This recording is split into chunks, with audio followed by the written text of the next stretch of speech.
அன்பார்ந்த ஆனந்த வாழ்வு நேயர்களுக்கு என் இனிய வணக்கங்கள். அதாவது நம்ம ஆனந்த வாழ்வு சேனலில் நிறைய பிரிவுகள், நிறைய போர்ட்ஃபோலியோ, நிறைய விஷயங்கள் கொண்டு வந்து கொடுத்துட்ருக்கோம். அதில் சேலஞ்சு பெர்சனாலிட்டி, சவால் விடும் மனிதர்கள் சாதித்தார்கள் அப்படிங்கிறதுல நிறைய பேர் சந்தித்து அவர்களை பேட்டி காண்கிறோம். இது எதுக்காக அப்படின்னா, அவர்களிடம் இருக்கும் சில நல்ல விஷயங்கள் நம் வியூவர்ஸுக்கு கிடைச்சி அவர்கள் தன் வாழ்வில் வளம் பெற உதவுன்னு சொல்லி தான் அப்படி சேலஞ்சு பெர்சனாலிட்டிங்கிற ஆளுகளை பார்க்கணும். அப்படி பார்க்குறதுல இன்றைக்கு நாம் பார்க்க வந்திருக்கிறது திரு லட்சம், கட்டட கலைஞர், இன்ஜினியர். அவர்கள் பேட்டிக்காக வந்திருக்கிறோம். உங்கள் சார்பாக அவர் பேட்டியை தொடங்குகிறேன். நன்றி, வணக்கம் ஐயா. வணக்கம் ஐயா. வணக்கம் ஐயா. நீங்கள் இந்த கட்டடத்துறையில் கொஞ்சம் ரொம்ப காலமாக இருக்கீங்க.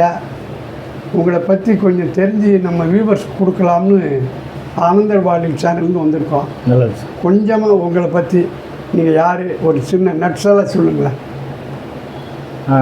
கொஞ்சம் சத்தமாக. அனைவருக்கும் வணக்கம்.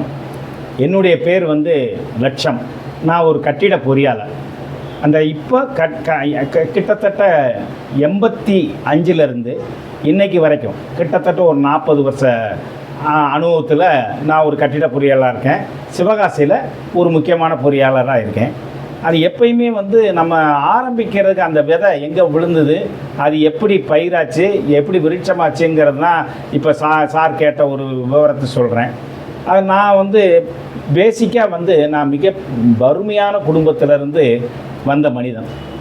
அதாவது எங்கள் அப்பா ஒரு முடிதிருத்தும் தொழிலாளி, எங்கள் அம்மா ஹவுஸ் ஒய்ஃபு. ரொம்ப வறுமையில் இருந்தவங்க. எங்கள் அப்பாவுக்கு சொல்லப்போனால் என்னுடைய குடும்பத்தில், என் பரம்பரையில் நான் தான் ஃபஸ்ட்டு எஜுகேஷன் பர்சன். மற்ற யாரும் என் குடும்பத்தில் படித்ததில்லை. எங்கள் அண்ணனோ அக்காவோ யாருமே படித்ததில்லை. எனக்கு அந்த ஒரு பாக்கியம் இருந்தது. அதை அந்த என்னுடைய அந்த படிப்பு பற்றிய இதை ஊதி அதை மிகப்பெரிய பொறியாக்குனது, அந்த பொறியை ஊதி மிகப்பெரிய கனவாக்குனவர் என் தந்தை. அதாவது அந்த வர்றவங்க வாடிக்கையாளர்கள்லாம் பேசும்போது என் குழந்தை அந்த படிக்க இந்த படிக்கணும்னு வரும்போது என்ன படிக்க வைக்கணுங்கிற ஒரு ஆர்வம் அவருக்குள்ளே வந்தது. அதை வச்சு படிக்கிறதுக்கு என்ன செய்யணுமோ செஞ்சார். உண்மையிலே ரொம்ப இதுக்கு வித்திட்டவர்னால் என் தந்தையை தான் சொல்லணும். சில வேளைகள் பட்டினி கிடந்து கூட என்னுடைய கல்விக்காகவும் நிறைய செஞ்சுருக்காரு. காலேஜ் ஃபீஸோ ஸ்கூல் ஃபீஸோ எது கெட்டுறதுனாலும் சரி, அவர் தன்னைத்தானே வருத்தி கொண்டு என்னையை ஆளாக்குறதுக்கு அவர் ஒரு வரமாக இருந்திருக்காரு. அவருடைய முக்கிய பங்கு தான் இந்த இது. நான் என்னுடைய ஆரம்பம் எப்படின்னா, 1ஆம் கிளாஸ்லேருந்து 8ஆம் கிளாஸ் வரைக்கும் இங்கே சிவகாசி மேற்கே தாலுக்கா ஆஃபீஸ் இருக்குது பாருங்கள், அதுக்கு பக்கத்தில் சிஎம்எஸ் மிடில் ஸ்கூல் அப்படிங்கிற ஒரு பள்ளி உண்டு. அது பிரிட்டிஷ்காரன் காலத்தில் கட்டின அந்த பள்ளிக்கூடம் இப்போ கிறிஸ்டியானிட்டி கண்ட்ரோலில் இருக்குது. அந்த பள்ளியில் 1லேருந்து 8 வரைக்கும் படித்தேன். அப்படி படிக்கும்போது பார்த்தீங்கன்னா, சில வேளைகளில் உணவு இல்லாமல் கூட, காலை உணவு இல்லாமல் இல்லை மதிய உணவு இல்லாமல் கூட போய் நான் வந்திருக்கேன். அந்த வேலைகளில் நமக்கு எனக்கு அது ஒரு பெருசாக தெரியல. அந்த பால்யம் காரணமாக என்னமோ தெரியல. ஆனால் படிக்கணுங்கிற ஒரு ஆர்வம் மட்டும் எனக்குள்ளே நிறைய இருந்தது. அதை நான் முன் வச்சுக்கிட்டு அப்படியே என்னுடைய படிப்பு. அதே மாதிரி 10th 8th வரைக்கும் முடித்த உடனே என்னுடைய தகப்பனாருடைய நிதி நிலைமையும் கொஞ்சம் இதாக தான் இருந்தது.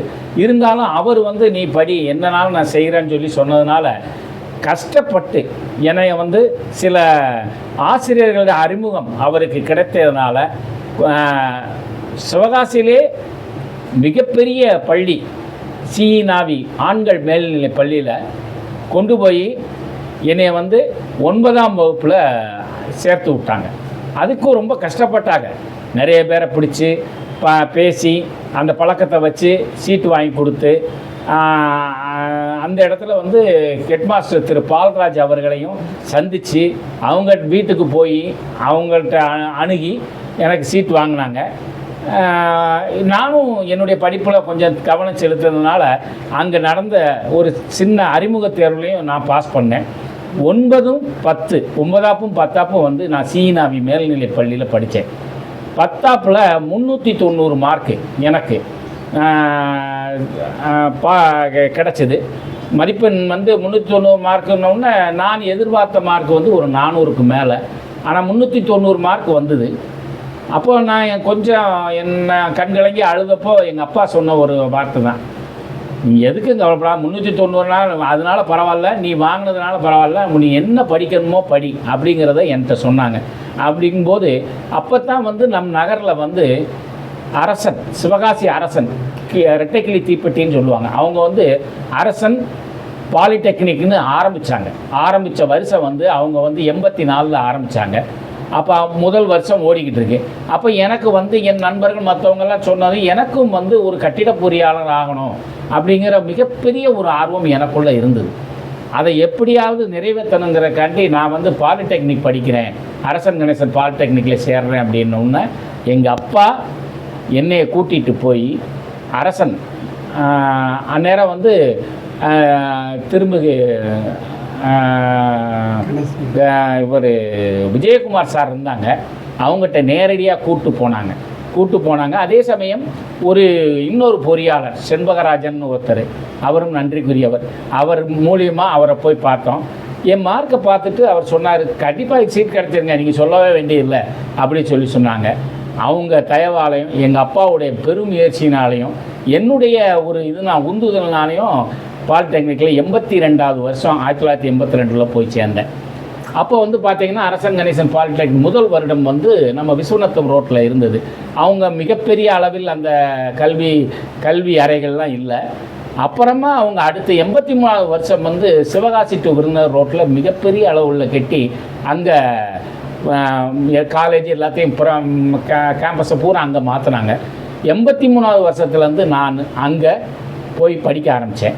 அப்போது சிவகாசியிலேருந்து அங்கே போனோம்னா சுவாமிஜி மில் பஸ் ஸ்டாப்பில் இறங்கும்போது அந்த பஸ் சார்ஜுக்கு கூட பார்த்திங்கன்னா எங்கள் அப்பா வந்து சில நேரங்கள் காலை உணவு அவர் தவிர்த்துட்டு அந்த ரூபாயை கொடுத்தா என்னை அனுப்பிச்சி வச்சார். அப்படியே கஷ்டப்பட்டு இருந்தாலும் என்னுடைய முயற்சி, என்னுடைய ஆர்வம், இதை வச்சு படித்தேன். ஒரு 3 வருஷம் நல்லபடியாக படித்து முடித்தேன். 85ல் வெளியே வந்தேன். 85ல் வெளியே வரும்போது நல்ல மார்க் நல்லா இருந்தவுடனே அப்போ என்னென்னா, யாராவது இந்த நகரில் உள்ள ஒரு பொறியாளர்கள்ட்ட உதவியாளராக சேரணும் அப்படிங்கிற ஒரு இது இருந்தப்போ, அந்நேரம் வந்து 85வது வருடம் வந்து கமலா கன்ஸ்ட்ரக்ஷன் அப்படிங்கிற ஒரு கம்பெனி இருந்தது. அது இன்ஜினியர் விவேகானந்தன், விருதுநகரை சார்ந்தவர், அவர்கிட்ட வந்து நான் உதவியாளராக சேர்ந்தேன். ஆரம்ப சம்பளம் எனக்கு அந்த 85ல் வந்து வெறும் 300 ரூபாய். ஆனால் நல்ல மனிதர், அவர் நல்ல மனிதர். எனக்கு பயிற்சி கொடுத்ததும் சரி, பிளானுன்னா எப்படிங்க, நாங்கள் வந்து பாலிடெக்னிக்கில் படித்ததோடு சரி, தியரிட்டிக்கலாக ப்ராக்டிக்கலாக போகும்போது அவர் தான் வந்து எனக்கு வந்து அந்த பொறியியல் துறையில் ப்ராக்டிக்கலில் உள்ள இதுக்கு வந்து பிள்ளையார் சொல்லி போட்டவர். அவர் வந்து சிவகாசியில் ஒரு நல்ல ஒரு பொறியாளர், பிரபலமான பொறியாளர்கள் ஒருத்தர். நிறைய தீப்தி ஆப்ஸ் பிளான் அப்போ வந்து பார்த்திங்கன்னா டி கிளாஸ் ஃபேக்ட்ரிலாம் ரொம்ப சுருக்கணும். சரி சார், டி கிளாஸ் ஃபேக்ட்ரி அவர்கிட்ட நான் முடித்தேன். அப்புறம் அவர்கிட்ட வேலை பார்த்துக்கிட்டு இருக்கும்போதே வந்து எனக்கு வந்து சீஃப் இன்ஜினியர் சேப்பாக் மெட்ராஸ் 5க்கு எழுதி போட்டதில் வந்து ட்ரெயினிங் அப்ரண்டிஸாக வந்து 1 வருஷம் வந்து சிவகங்கையில் வேலை கிடச்சி. அதாவது அது டெம்பரவரி தான். என்னென்னா பசும்பொன் தேவ திருமகனார் மாவட்டம் பிரிக்கும்போது அதுக்கு கலெக்டரேட்டு, டிஎஸ்பி ஆஃபீஸ் இதெல்லாம் கட்டுறதுக்கு ஒரு அமைப்பு உருவாக்குனாங்க. அதில் வந்து ஒரு வருஷம் ட்ரைனிங் கிடச்சிது. அங்கே போய் 2 வருஷம் வேலை பார்த்துட்டு திரும்ப நான் வந்தேன். இது 1 மாதம் இருக்கும். சரி, இப்போ நீங்கள் சாதிச்சிட்டீங்க. இப்போ உங்கள் ப்ரெசன்ட் ஸ்டேட்டஸ் என்ன? ப்ரெசன்ட் ஸ்டேட்டஸ் சார், ப்ரெசன்ட் ஸ்டேட்டஸ்னால் இப்போ நகரில் வந்து நான் வந்து எல்லோருக்கும் தெரிந்த அறிமுகமான ஒரு நல்ல பொறியாளருங்கிறது வந்து தான் என்னுடைய இன்றைய ஸ்டேட்டஸ் சார். சரி, சொந்த வீடு இருக்குது? சொந்த வீடு இருக்குது சார். உறவுகள் எப்படி? உறவுகள் எல்லாம் உறவுகள் வந்து எனக்கு வந்து 91ல் கல்யாணம் ஆச்சு. அவங்க மனைவி பேர் வந்து ஜெயலட்சுமி. எனக்கு ஒரே ஒரு பொண்ணு, அவள் பேர் சொர்ணமாரீஸ்வரி. அவள் டிப்ளமோ இன் கம்ப்யூட்டர் சயின்ஸ் முடிச்சுட்டு பிஇ கம்ப்யூட்டர் சயின்ஸ் முடித்தாப்புல. இப்போ வந்து திருமணம் ஆகிவிட்டது. எனக்கு ஒரு பேத்தி இருக்காங்க, பேர் வந்து அகிலான்னு பேர். என்னுடைய மருமகன் வந்து பேங்க்கில் மேனேஜராக இருக்கார். சரி, இப்போ இந்த உங்களுடைய கடந்து வந்த பாதைகள் எல்லாம் சொல்லிட்டீங்க, நீங்களும் ஒரு நல்ல நிலைக்கு வந்துட்டீங்க. இப்போ எங்கள் வியூவர்ஸுக்கு நீங்கள் இந்த வந்தது வந்து ஏதோ ஒரு சில விஷயங்கள் இதனால தான் நான் வாழ்க்கையில் முன்னேற முடிஞ்சிச்சு அப்படின்னு பட்டியலிடுற மாதிரி ஒரு 1 2 3 கருத்துகள் இருந்தால் அதை சொல்லுங்களேன். அதாவது எனக்கு வந்து ஆரம்பத்துலேருந்து அந்த கட்டிடக்கலை மேலே வந்து ஒரு ஆர்வம் இருந்ததுனால நான் வந்து இதை எப்படியாவது நம்ம இந்த கட்டிடக்கலைக்கு வரணும், அமைப்பியல் துறை வரணும் அப்படிங்கிறக்காண்டி தான் 10th முடித்தோன்னு பாலிடெக்னிக் அதை தேர்ந்தெடுத்து படித்ததை ஏற்கனவே சொல்லிட்டேன். இங்கே எப்படின்னா சில அதிசயங்கள் அந்த இதெல்லாம் பார்க்கும்போது சில தோணும்போது இதையும் மாதிரி நம்மளும் எதுவும் சாதிக்கணும் அப்படிங்கிற மனசில் தோணுச்சு. அதாவது கட்டிடங்கள் எல்லாத்தையும் பார்க்கும்போது சிவகாசி ஊரில் மிகப்பெரிய பொறியாளர்கள் சான்றாக இருக்காங்க. அந்த பெரிய பொறியாளர்கள் பார்க்கும்போது இவங்கள மாதிரி ஒரு இன்ஸ்பிரேஷன், ஒரு உந்துதல் இருக்கும், உள்ளுணர்வு இருக்கும்ல. இந்த பொறியாளர் மாதிரி நம்மளும் சிவகாசி ஊரில் ஒரு பெரிய பொறியாளராக வரணும் அப்படிங்கிறதுல நான் இருந்ததுனால முதல்ல அந்த எண்ணம் தான் எனக்குள்ளே எழுந்தது. அந்த எண்ணத்தை வச்சு தான் நான் அமைப்பியல் துறை தேர்ந்தெடுத்து சிவிலை தேர்ந்தெடுத்து அதை கண்டிப்பான முறையில் கட்டிட பொறியாளராக வரணும்னு சொல்லி நான் மிக முயற்சி எடுத்து வந்த துறை. ஆரம்ப காலத்தில் கொஞ்சம் கஷ்டங்கள் நிறைய இருந்தது. அதாவது சரியான ஒரு அறிமுகம் இல்லாதது. ஆனால் ஒன்று வந்து என்னென்னா, நல்லா இந்த துறையை பொறுத்தவந்தோடனே ஆள் பழக்கம் நிறைய வேணும். அதே நேரத்தில் நம்ம அணுகுமுறை வந்து நல்லா இருக்கணும். அணுகுமுறை எப்படின்னா கஸ்டமர் சாட்டிஸ்ஃபேக்ஷன் இஸ் பெஸ்ட்டு. அதை வந்து நல்லா புரிஞ்சுக்கிட்டேன். அந்த நேரத்தில் அந்த வீட்டை கட்டிப்பார், கல்யாணம் பண்ணிப்பார் அப்படிம்பாங்க. அந்த வீட்டை வந்து எத்தனையோ தலைமுறைக்கு இருக்கிற அந்த வீடு வந்து என்றைக்கும் வந்து எல்லாருக்கும் மங்களகரமாகவும் நல்ல பலமாகவும் ஆதாரமாக இருக்கணுங்கிறதுல அதை வந்து முதல் சிந்தனையாக வச்சுக்கிட்டு அதன் மூலமாக தான் இந்த கட்டிடத்துறைக்கு வந்தேன். அதாவது உங்கள் விருப்பம், கஸ்டமர் சாட்டிஸ்ஃபேக்ஷன், ரைட்டு. உங்களில் சாதிக்கிறதுக்கு சில கோட்பாடுகள், சில ஒழுக்கங்கள், சில தாத்பரியங்கள் சொல்லுவாங்க. உழைப்புன்னு சில பேர் விடிய உழைச்சிருப்பாங்க, சில பேர் ஸ்மார்ட்டாக உழைப்பாங்க. உங்களுக்கு நீங்கள் முன்னேறினதுக்குன்னு ஒரு விஷயம், அதாவது இந்த மாதிரி தான் நான் முன்னேறினேன் சார். இப்போ நீங்கள் ஆர்வம் சொல்லிட்டீங்க, கஸ்டமர் சாட்டிஸ்ஃபேக்ஷன், இது எல்லாத்தையும் உள்ளது. இது போக வித்தியாசமாக உங்கள் உயர்வுக்கு நீங்கள் கருதப்படுவது, அதாவது இந்த விடாமுயற்சி நான் கொஞ்சம் மேற்கொண்டேன். விடாமுயற்சி மேற்கொண்டா இந்த துறையை வந்து கேரியருக்கு நம்ம என்ன செய்யணும் அப்படிங்கிறத பார்த்தோம்னா வெறும் ஒரு பொறியாளனை மட்டும் இருந்த பத்தாது. அப்போது என்னென்னா சுற்று சார்ந்த சிவகாசி நகராட்சி, திருத்தங்கல் நகராட்சி, சிவகாசி பஞ்சாயத்து இதிலெல்லாம் என்னை வந்து வரைவாளராக நான் பயிஞ்சு வச்சுக்கிட்டேன். அப்போ பயிஞ்சு விட்டோம்னா அதன் மூலியமாக எங்கே பிளான் போடணும்னாலும் சரி கூப்பிட்டா எந்த நேரத்துலையும் நம்ம போனோம் அப்படிங்கிறதுல உந்துதல் அந்த ஒரு மிகப்பெரிய ஒரு இது இருந்தது. எங்கேனாலும் போய் எங்கள் பஞ்சாயத்தில் பயிஞ்சு வச்சா தான் நமக்கு ஒரு அங்கீகாரம், ஒரு பொறியாளருங்கிற அங்கீகாரம் வேணும்னா கண்டிப்பான இந்த 3 திருத்தங்கள் சிவகாசி யூனியனில் வந்து பதிஞ்சு வச்சா தான் ஒரு முறைப்படுத்தப்பட்ட பொறியாளர் அப்படிங்கிற ஒரு இது வரணுங்கிறக்காண்டி பயிஞ்சு வச்சுட்டு அந்த பயிஞ்சு வச்சது இல்லாமல் எல்லா பஞ்சாயத்து ஆஃபீஸுகளுக்கும் அதே சமயம் எல்லா மாநகராட்சிக்கு தினசரி போய் அங்கே எங்களுக்கு மேலதிகாரி, எங்கள் துறையை சேர்ந்த நகரமைப்பு ஆய்வாளர், நகரமைப்பு உயர் ஆய்வாளர்லாம் இருப்பாங்க. அவங்கள டெய்லி போய் அணுகிறது, அவங்களுடைய நல்ல பழக்கத்தை ஏற்படுத்துகிறது. அவங்க மூலியமாக நகரின் மிகப்பெரிய மனிதர்கள் அவங்களுடைய சந்திப்பை ஏற்படுத்திக்கிட்டு அவங்களுக்கு வரைபடம் தயாரித்து கொடுக்கிறது. தீப்பெட்டி தொழிற்சாலை, வீடு, கிட்டங்கி, இந்த இதில் வந்து பண்ணுறதுக்கு இந்த 3 இதுதான் வந்து அந்த ரூட்டு, அந்த வெற்றிக்கான பாதைங்கிறத செலக்ட் பண்ணிட்டு முதல் அதை பயிஞ்சு வச்சு அதன் மூலியமாக நான் ஒவ்வொன்றா போய் பார்த்து டெய்லி நகராட்சியை நகராட்சி ஆய்வாளர் வரைபடங்களை வந்து கொண்டு வர்றதுக்கு நான் இது பண்ணேன். இது போக நான் வேலை பார்த்த பொறியாளர்கள், நான் சில பேர்த்த உதவியாளர் இருந்த பொறியாளர்களுடைய அணுகுமுறை அவங்கள பார்த்து நான் படிச்சுக்கிட்டது வந்து என்னென்னா, அதாவது ஒரு தொழில்னு எடுத்துக்கிட்டோம்னா மிக நேர்த்தியாக இருக்கணும். நேர்த்தி. ரெண்டாவது சின்சியாரிட்டி. நம்ம சின்சியாரிட்டினா இத்தனை மாதத்துக்குள்ளே இந்த கட்டடத்தை முடிச்சு தரோம் அப்படிங்கிறதுல ரொம்ப தெளிவாக இருக்கும். இது ரெண்டாவது தொழிலாளர்கிட்ட அணுகுமுறை. அந்த அணுகுமுறையை வச்சுக்கிட்டு தான் நான் இப்படி பண்ணா தான் இந்த கேரியரை வந்து நம்ம நல்ல சக்ஸஸ்ஃபுல்லாக கொண்டு போவோங்கிறத கனெக்ட் பண்ணேன் சார். சரி, இந்த துறையில் நீங்கள் சந்தித்த தோல்விகள் இருக்கும், அதுலேருந்து சில படிப்பினை கற்றுருப்பீங்க. அப்படி ஏதாவது ஒரு இன்சிடென்ட் மட்டும் சொல்லுங்கள். அதாவது இதில் நான் தோற்றுட்டேன் அல்லது தவறு செஞ்சுட்டேன், இதிலிருந்து நான் ஒரு பாடம் கற்றுக்கொண்டேன் அப்படின்னு ஏதாவது இருந்தால் ஒன்று சொல்லுங்கள். அதாவது இந்த கட்டடக்கலைகள் வரைவாளராக நான் பதிஞ்சு வச்சுட்டு அதுக்கப்புறம் கட்டட வேலைகளை எடுத்து செய்யும்போது முதல் ஒரு கட்டடம் செய்யும்போது எனக்கு உண்டான பயம் எல்லாமே இருந்தது. ஆனால் உள்ளுக்குள்ளே ஒரு தன்னம்பிக்கையோடு இருந்தேன், இதை கண்டிப்பாக செஞ்சுருவோம் அப்படிங்கிறது. எனக்குன்னு ஒரு டீம் உருவாக்கினேன். டீம் உருவாக்கி அந்த டீம் வந்து சக்ஸஸ்ஃபுல்லாக செய்யணுங்கிறதுல இருந்தப்போ ஒரு சில நேரங்களில் என்னென்னா ஒரு கட்டடத்தில் என்ன ஆச்சுன்னா என்னையும் அறியாமல் எனக்கு வந்து நான் சில விவரங்கள் சொல்லிட்டு வரும்போது ஒரு இடத்துல வந்து ஒரு சின்ன மிஸ்டேக் ஆகி என்ன ஆச்சுன்னா ஒரு ரூமுடைய அகலம் வந்து ஒரு 4 இன்ச்சு டிஃப்ரென்ஸ் வந்துருச்சு. 4 இன்ச்சு டிஃப்ரென்ஸ்னால் உள்ளளவு 10 அடினா அங்கிட்டு 10 அடிக்கு 4 இன்ச்சு கம்மியாக இருந்தது. அப்போ இந்த மாதிரி வர்றப்போ எனக்கு வந்து அந்த ஒரு 2 நாளாக அந்த இதனால தூக்கம் வராமல் இருந்ததுனால எனக்கு ரொம்ப மன அழுத்தம் ஆயிடுச்சு. இந்த தவறு இனிமேல் வரக்கூடாது. ஏன்னா என்னதான் இருந்தாலும் நம்மளுடைய அந்த இன்னுமுடைய நம்ம உள்நோக்கு திறனும் சரி, நம்மளுடைய மேற்பார்வை இன்னும் வந்து கூடுதலாக கியூரியாசிட்டி கூடணும் அப்படிங்கிறத தெரிஞ்சுக்கிட்டேன். இதை மாதிரி சில நேரங்களில் கம்பி நம்ம சொல்லிட்டு வந்து கெட்டும்போது என்ன ஆகுதுன்னா, சில முக்கியமான நேரத்தில் ஒரு இடத்துல பீம் கொடுக்க வேண்டிய இடத்துல ராடை மாற்றி கட்டின உடனே என்னென்னா, ஆனால் நல்ல வேலையாக கடைசி நேரத்தில் நான் கண்டுபிடிச்சி அந்த மாற்றி கட்டின கம்பியை காங்கிரீட்டை நிப்பாட்ட சொல்லி அதை அவுத்து திரும்ப மாற்றி கட்டி அதை சரி செஞ்சு அதுக்கு வந்து எனக்கு 2 மணி நேரம் ஆச்சு. இருந்தாலும் பரவாயில்லைன்னு அதை பண்ணதுக்கு அப்புறம் தான் காங்கிரீட் போட விட்டோன்னு தான் எனக்கு மனசு திருப்தியாகுது. ஆனால் பொறியாளர்களுக்கு நான் சொல்கிறது என்னென்னா, மற்றவங்க நம்ம ஒரு குரூப் ஃபார்ம் பண்ணிட்டோம், அவங்க பார்த்துக்கிடுவாங்க இவங்க பார்த்துக்கிடுவாங்கன்னு சொல்லி மேற்போக்கு பார்வை மேலான பார்வை பார்க்குறது வந்து நல்லது இல்லைங்க. நாமளே ஒவ்வொரு விஷயத்தையும் உன்னிப்பாக கவனிச்சாதான் இந்த சிவில் துறையில் வெற்றி பெற முடியும்.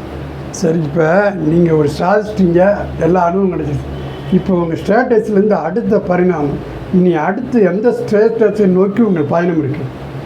அதாவது என்ன உங்களுக்கு காலம் இருக்குது, அதெல்லாம் இருக்கும்போது நான் இன்னும் அடுத்து அந்த ஸ்டேஜ் அச்சீவ் பண்ணணும் என் வாழ்க்கையில், அப்படி ஒரு எய்ம் அப்படி இருக்கா?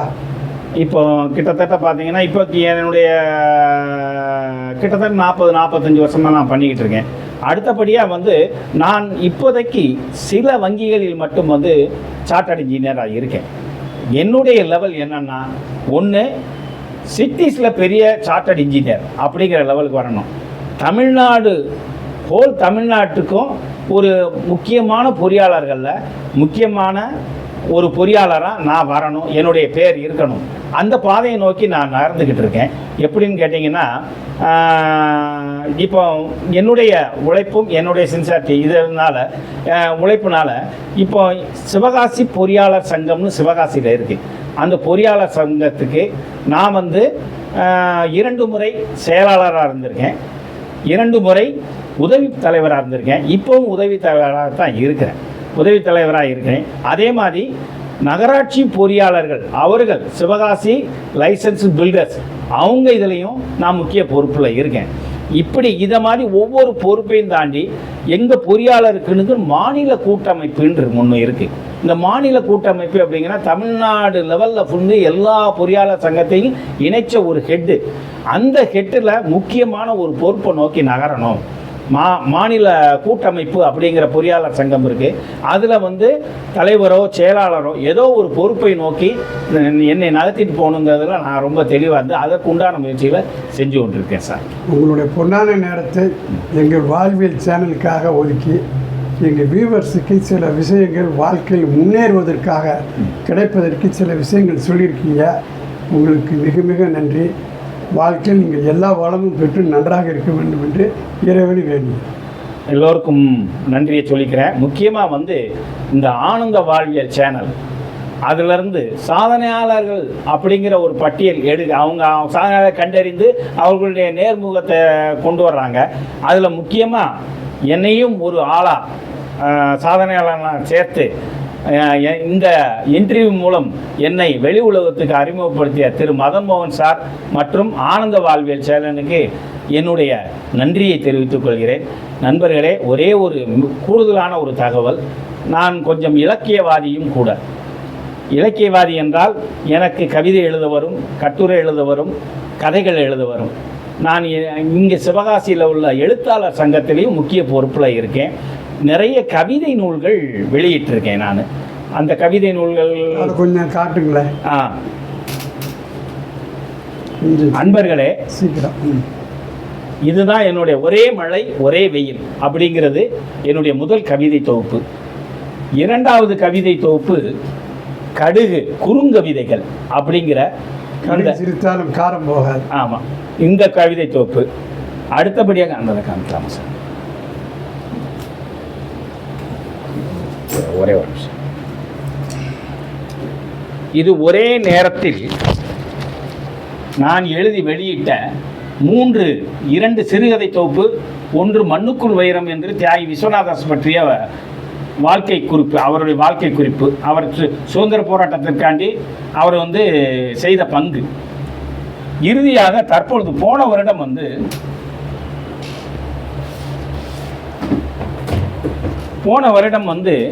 மடலும் மடல் சார்ந்த மனிதனும். இது வேற ஒன்றும் இல்லை. அதாவது இயற்கையை நம்ம எவ்வளோ தூரத்துக்கு நேசிக்கணும், அந்த இயற்கை நமக்கு என்னெல்லாம் செய்யுது, அதன் மூலியமாக நம்ம எப்படி பால்படுத்திக்கிட்டு இருக்கோம், அதை பால்படுத்தாமல் அதற்கு என்ன செய்யணும், முன்னேற்பாடு செய்யணுங்கிறத பற்றிய ஒரு கட்டுரை தொகுப்பு. நண்பர்களே, மிக்க இந்த நேரத்தில் மீண்டும் ஆனந்த வாழ்வியல் சேனலுக்கும் திரு மதன் மோகன் சார் அவர்களுக்கும் நான் நன்றியை தெரிவித்துக் கொள்கிறேன். நன்றி, வணக்கம். ரொம்ப ஆயிடுச்சு.